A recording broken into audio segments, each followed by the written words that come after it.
నా కొడుకుని చిత్తగొడితే గాని వాడిలో ఉండే చెత్త బయటకు వస్తుంది. 10 ఏళ్ళు పవర్లో ఉండేసరికి బాగా తిమ్మిరెక్కి కూర్చుండు. అన్న అదే ఆ కాంట్రాక్ట్ విషయం. రే యాదగిరి, నేనింకా ఏమీ అనుకోలేదు. అనుకోవడానికి 1/2 సెకండ్ చాలు. ఒకవేళ అనుకుంటే నువ్వు కూర్చున్న ఇదే కుర్చీ ఖాళీగా మిగులుతుంది. నీ శవం కట్టెల మీద కాలుతుంటుంది.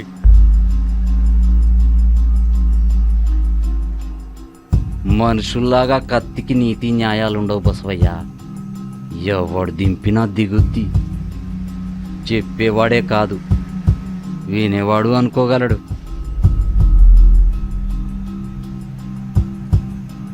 అన్నా ఓ పోలీసోళ్ళ కాదు మామూలోళ్ళ చెప్తా విను. యుద్ధం మొదలుపెట్టిన వాడెవడు చివరి దాకా మిగలడు. ఒకవేళ మిగిలినా వాడివేవి వాడికి మిగల్చరు. ఈడు కూడా మాటలు బాగా నేర్చాడురా. ఈ మ్యాటరు గాంధీ గౌడ్ దగ్గర తేలాల్సిందే.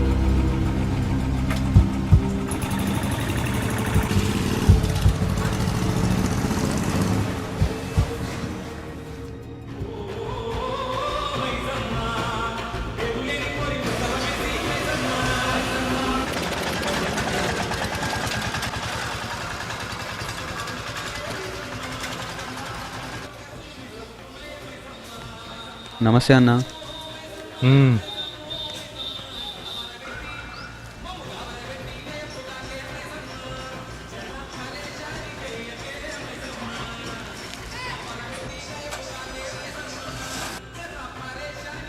ఈ గన్లో ఉన్న బుల్లెట్ ఆ బసవయ్య బాడీని మిస్ అయితే నా గన్లోని బుల్లెట్ నీ బాడీని కిస్ చేయాల్సి ఉంటుంది. నేను సిగ్నల్ ఇచ్చే వరకు ఆగండి. నువ్వు రిలాక్స్ అయ్యి రిజల్ట్ చూడు.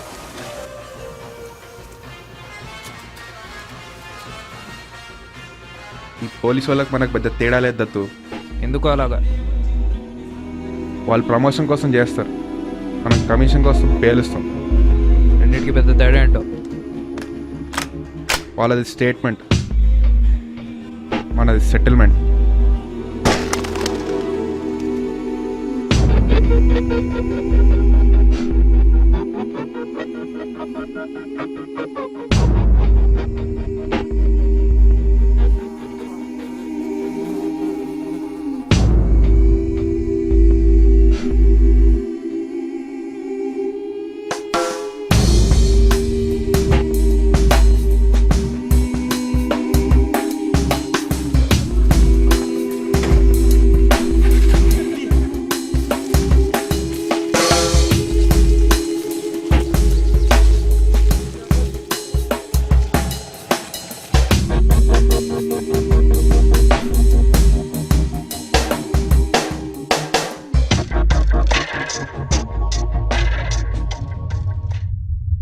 నేనేం చెప్పినా నువ్వేం చేసినావురా?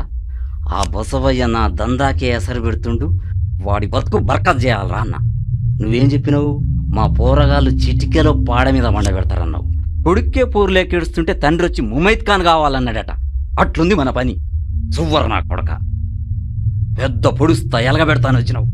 శాతగానుడు శాతగాని తీరుగుండాల్సింది. ఈ డబ్బులు అరుపులు రెండూ మిగిలేవి. అన్నా, దత్తు అలీ వచ్చారు. నా గుండుపై టెంకాయ కొట్టి వాడికి బొట్టు పెట్టి తీసుకురా. ఏంటి చూస్తున్నావు? వెళ్ళి పిలిచో. సరే అన్న. అక్కడ ఏమన్నా అన్నా ఏమి అనకు, నేను మాట్లాడతా. మ్యాగజైన్లో ఎన్ని బుల్లెట్స్ ఉన్నాయి? ఒక్కటి.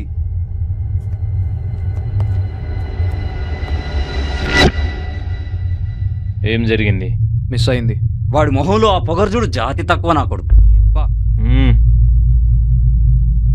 ఏం జరిగిందని అడిగాను అనుకుంటా. గుడిలో వేసే రచ్చవుతుందని బయటకు వచ్చాక వేద్దాం అనుకున్నాం, కానీ మిస్ అయింది. చేసే లత్కోర్ పని ఎక్కడ చేస్తుందిరా? చూస్తూ ఉండు, ఏదో ఒకరోజు వీళ్లే నిన్ను లేపేస్తారు.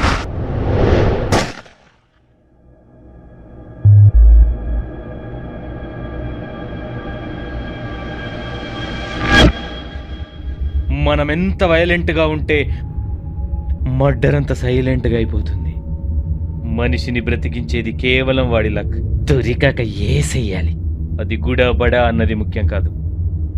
రోడ్డు పైన మేకను కోస్తే జనాలు తిట్టుకుంటారు, అదే మేకని జాతరలోకి వస్తే మొక్కుతారు. రెండింట్లో పారేది రక్తమే. ఆ మేకవు నువ్వు కాకుండా చూసుకో. ఆ బలినేనివ్వకుండా నిన్ను నువ్వు కాపాడుకో. అన్నా, అది కాంట్రాక్టర్ సోమశేఖర్ మన పూర్వకు ధమ్కిస్తున్నాడంట. మన దత్తు వాళ్ళు పంపమంటావా?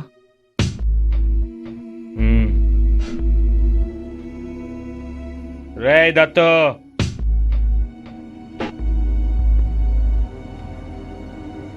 నా పేరే గాంధీ, నేను కాదు.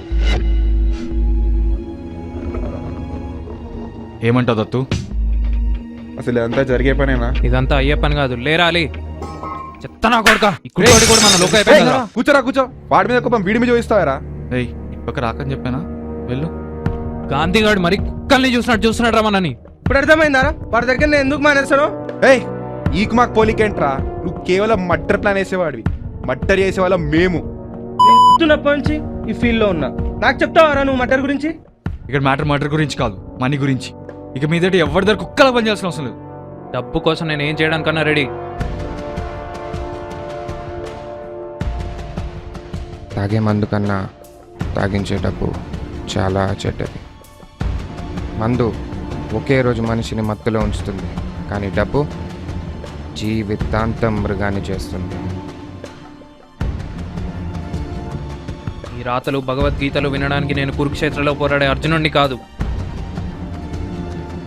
ఓ 6 mm వేడిగా ఉండే ఇనుప ముక్క నీ బాడీలో దిగితే అప్పుడు గుర్తొస్తాయి తమ్ముడు ఈ గీతలు రాతలు అన్నీ. అన్న నిత్యానంద స్వామిని బాగా ఫాలో అవుతాడు అనుకుంటా. సరే విను దత్తు, ఇది కొంచెం కాంప్లికేటెడ్గా ఉండే సింపుల్ ప్లాన్. రేయ్ చిల్లర తీసుకోరా. ఇన్ని రోజులు ఆ గాంధీ చెప్పింది విన్నారు. ఈ ఒక్కసారికి ఈ గిరి చెప్పించేయండి. 5 కోట్లు, మనందరి లైఫ్ సెటిల్ అయిపోతాయి. కొంచెం క్లియర్గా చెప్పు. రేపు పొద్దున్నే ఆ ఎస్ఐ శశిగాడు పార్టీ దగ్గర నుంచి 5 కోట్లు తీసుకొని శంషాబాద్ వెళ్తాడు. వాడు కారెక్కి విండో తీసినప్పుడు ఒకవేళ వెంట తీయకుంటే తీస్తాడు. మరి అక్కడ సెక్యూరిటీ? అక్కడ సెక్యూరిటీ ఎవరు ఉండరు. ఆ ఎస్ఐ శేషుకు సడన్గా పార్టీ దగ్గర నుంచి కాల్ వస్తుంది. వాడు అక్కడి నుంచి వెళ్ళిపోతాడు. దించిన గ్లాస్లో నుంచి మళ్ళీ కా బ్యాగ్ని లేపేస్తాడు. అయిపోయింది.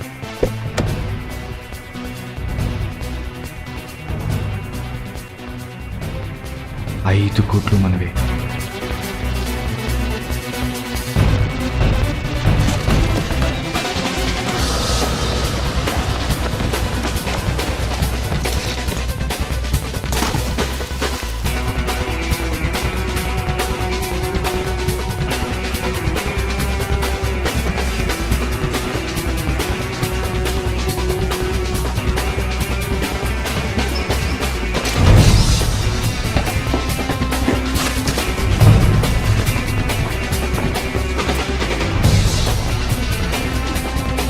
అయ్యా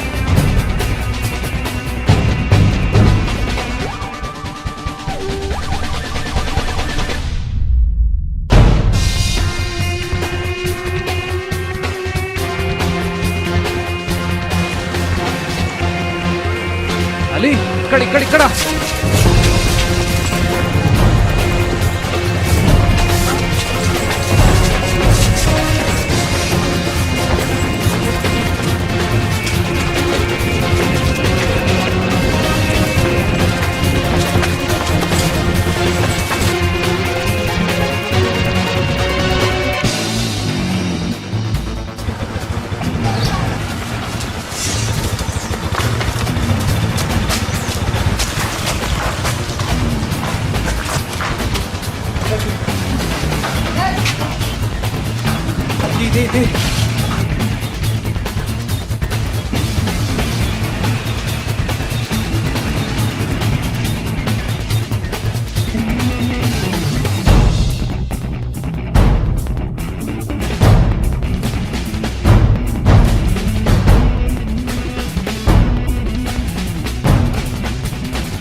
అనుకున్నవన్నీ చేద్దామని ఆశపడ్డారా?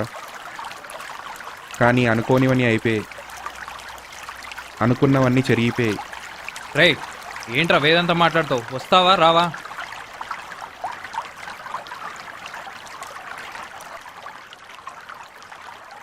అలే చివరిసారిగా అడుగుతున్నా, వస్తావా రావా?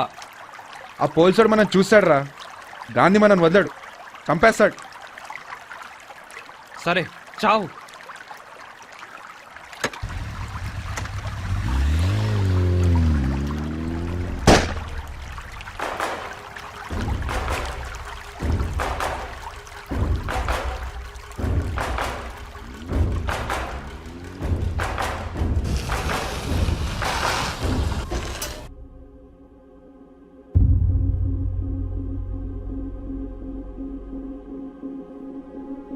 ఎక్స్పెక్ట్ చేశా ఇక్కడే ఉంటావని. అంత ఈజీగా మర్చిపోయే ప్లేస్ కాదు కదా. మన డబ్బులు ఇక్కడ పెట్టాం, సేఫే కదా? అప్పుడు నాకు 9 ఏళ్ళు అనుకుంటా. మా అయ్యను ఇక్కడే ఎన్కౌంటర్ చేస్తుంటే దిక్కులేనోళ్ళ చూస్తుండిపోయా. శవాన్ని మోయడానికి నేను మా అమ్మ తప్ప ఎవరూ లేము. ఇదిగో శవాన్ని ఇక్కడే పూడ్చిపెట్టాం. భయపడకు, ఎవరు రాలే. సరే పద, చీకటి అవుతుంది. దత్తు, రాత్రి ఒకసారి గిరిగాడికి కాల్ చేయి. బ్యాగ్ వాడి దగ్గర పెట్టాలేమో అడుగు. సరే.